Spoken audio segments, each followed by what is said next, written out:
Hi guys, welcome back to my channel. Today I'm doing a video all about how you can lose weight and stay healthy in Ramadan this year. So Ramadan is what Muslims do every year. We fast for 30 days. We fast from sunrise to sunset, and then after the sun has set, we eat and drink. So while we're fasting, we don't eat anything and we do not drink anything either. It is extremely healthy for the body. It's not a mode of starvation. It's actually quite good to cleanse your body, and it's a great opportunity to lose weight. So if you want to see how you can lose weight this Ramadan or by intermittent fasting, keep watching. And if you haven't already, please don't forget to hit the subscription box below. I finally hit 40k this morning, so that made me really happy. And if you don't already, please go ahead and follow my Instagram, Snapchat and Facebook. And yeah, if you want the tips, keep watching. Okay, so tip number 1 is to stay hydrated. Now I'm sure you guys hear this enough, but it's really the most important thing when you're fasting, because when you're not eating or drinking all day, there's a high chance that you're going to be dehydrated at some point. Now what I like to do is make sure I'm drinking 2 to 3 glasses of water before the sun rises, so for suhoor.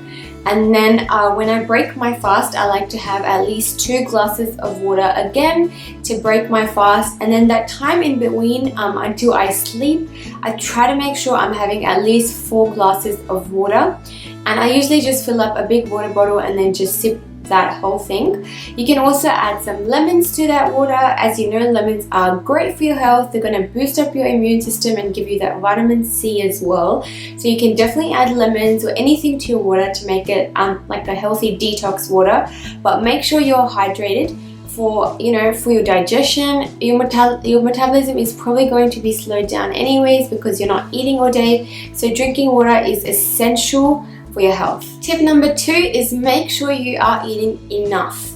Now a lot of the time when we're obviously not eating all day, and then a lot of us actually skip that pre-sunrise meal as well, which is extremely unhealthy. So make sure you're eating enough. Make sure you're getting up at suhoor and having a healthy, balanced meal before you're fasting, and then when you're breaking your fast as well, make sure you're eating a healthy, nutritious meal.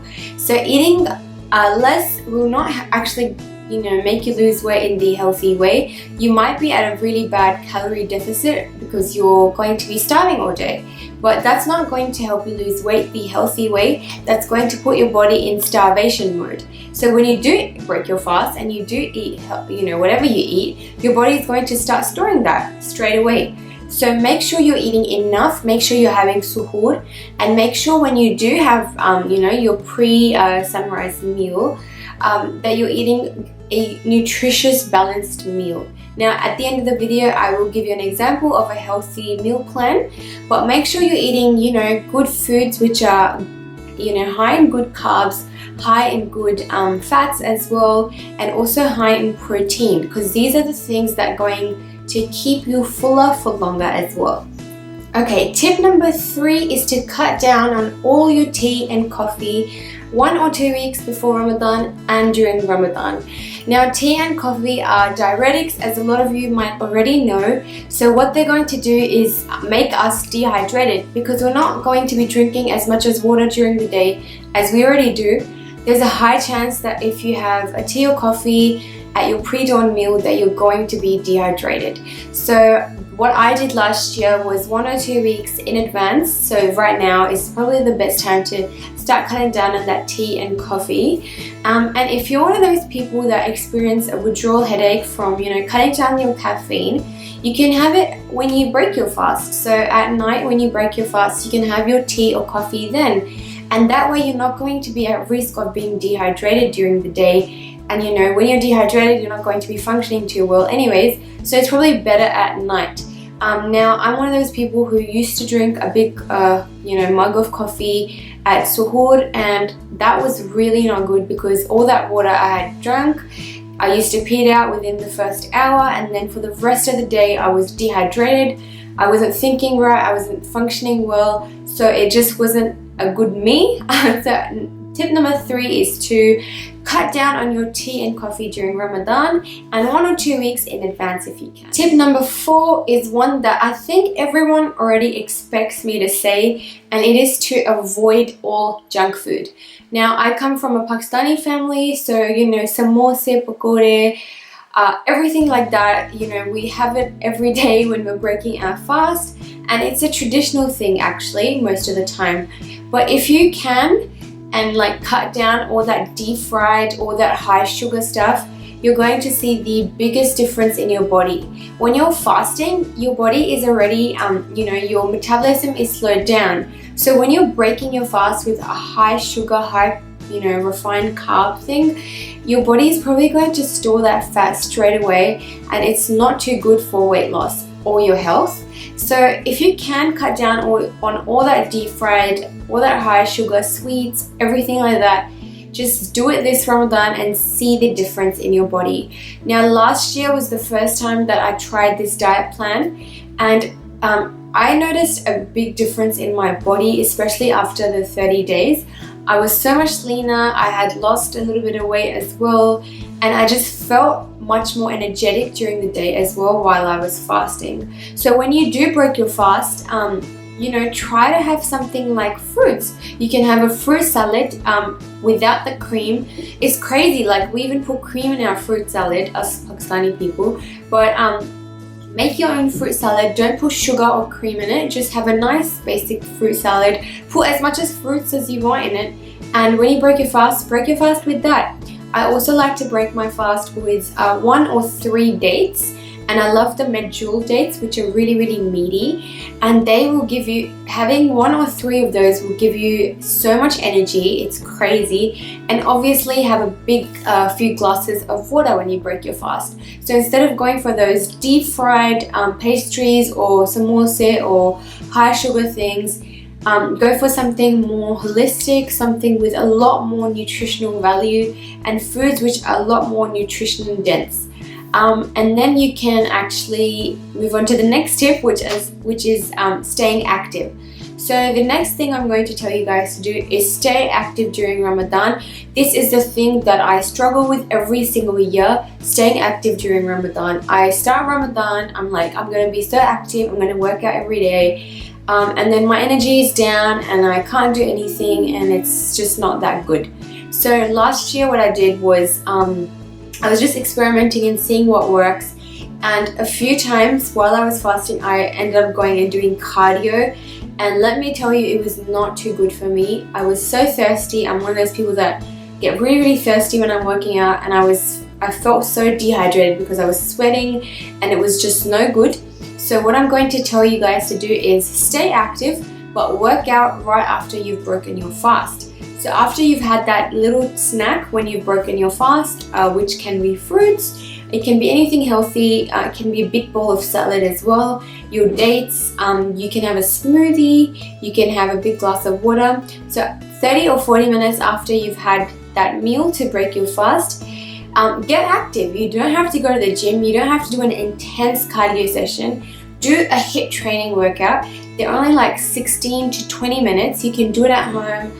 A lot of these workouts, you don't even need equipment. I've been doing them for a long time, and I only just bought weights a few months ago. I was going to the gym and doing my strength training at the gym, but with Ramadan coming in, I've just set up my weights at home and I'm going to be working out at home 30 or 40 minutes after I break my fast. The next tip is to make sure you are sleeping enough. So make sure you sleep during Ramadan. Now, because we have to get up quite early to eat in the morning, sometimes we end up sleeping really late and we get like 3 or 4 hours of sleep. I've done this for a long time. I did this for many years. And what that did was it slowed down the recovery process of my muscles, you know, recovering after my workouts. I had no energy during the day. My body was just not rested. Sleep is the most important thing after staying hydrated and eating healthy. So make sure you're sleeping enough. If you cannot sleep early and get your 8 hours of sleep, try to have a 2 or 3 hour nap during the day. And I know this is going to be quite hard for those like really busy people or really busy moms especially that have to get up really early and then prepare the food for their families. But if you can, after Isha or after you pray at night, just sleep right away, so just so you can get enough rest and your body is not, you know, deprived of rest. So make sure you're resting enough during Ramadan as well. So now I'm just going to give you guys a little bit of an example of what my diet and fitness routine will look like during Ramadan. This might help some of you or give you some of you ideas. For a lot of people that have been requesting a PCOS diet, I don't think this will suit you guys because I do know that you guys need to have a diet higher in fat than me. Like I don't suffer from anything like that, but if you do have PCOS, I know that you need a diet higher in the fats. So maybe email me or something and I can get you guys a diet plan. But for those people that are just going to be trying to be healthy during Ramadan and you know you want to lose some weight, you want to get into shape, this is a perfect time to do all of that and cleanse your body and detox your body. And just so this is what I'm going to be doing for suhoor every day, for sehri, which we call it, or our pre-sunrise meal. I'm going to have oatmeal one day and then the next day I'm going to have 2 eggs, and I'm going to be alternating this. Sometimes if I want to change it up, I will be having a smoothie. Now my smoothie will be probably like 2 bananas, some almond milk and spinach. That's the usual smoothie I like to go for. With the oatmeal, again, I like to cook like I usually, when I do have oatmeal, I like to have half a cup of oatmeal, but because of Ramadan, I'm going to actually make it 3/4 cup or 1 cup oatmeal, and I'm going to try to eat that. Just because I'm going to be working all day, so I have enough energy in my body. So I'm going to have just plain rolled oats. I usually cook them in like double the water, and then when they're ready to serve, I like to put chia seeds, a little bit of almond milk and any fruit of choice. And with eggs, you guys have, if you've seen my what I eat in a day video, I'm going to be preparing my eggs like that. Then I'll be fasting all day, obviously have the water before you fast. After fasting all day, when I break my fast, I'm going to be breaking it with a few dates, a big glass of water, not just one. I'm going to try to have 2 glasses of water. And then normally my go-to, because I crave sweet things a lot, is going to be fruits. And you can have any fruits that you want. If you don't want to have fruits, you can definitely have something like high in protein or something really light, so then you can work out afterwards. So you can have a big salad with egg whites or eggs. I'm going to have like a bowl of fruit. 30 or 40 minutes after I break my fast, I'm going to be doing my workouts at home.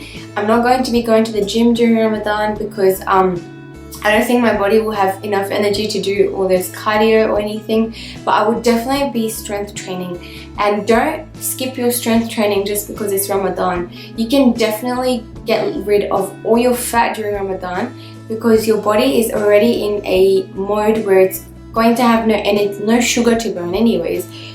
So it's going to start burning your fat for energy. So this is the best time to work out and lose weight.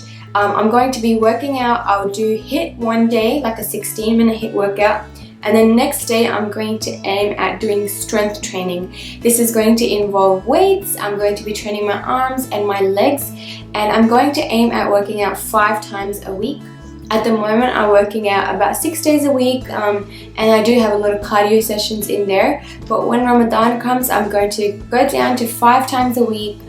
You can work out for more if you want to. And then about 15 or 20 minutes after I've completed my workout, I'm going to have 2 more glasses of water, and then I'm going to sit down and have my dinner. And for dinner, you want to make sure that your food is high in good carbs, high in good fat, and high in good protein. An example of that is a little bit of brown rice. I'm going to put some vegetables with it and a little bit of chicken. You can change up your carbs. You can have some sweet potato, have as much as vegetables as you want. I love to have broccoli and carrots are my favorite. You can even have baked potatoes. Anything that's healthy would be fine, and make sure you're having your protein. Your body is going to need that after you've worked out anyways. So for protein, I'm going to include eggs into my dinner. I'm going to have chicken. I will also have steak some nights. And at this stage, you can also have a protein shake if that's what you're used to anyways. And then I'm going to let my body rest after I have dinner. And just before I sleep, I'm going to have a handful of almonds, and then I'm going to sleep. So that's what my day or my routine is going to look like. If you guys want more ideas on what you can eat or drink during Ramadan, please comment in the section below. Those were my Ramadan tips for you. I hope you find them helpful. Thank you so much for watching. If you haven't already, please don't forget to hit the subscribe button. Thank you so much for watching again. Bye!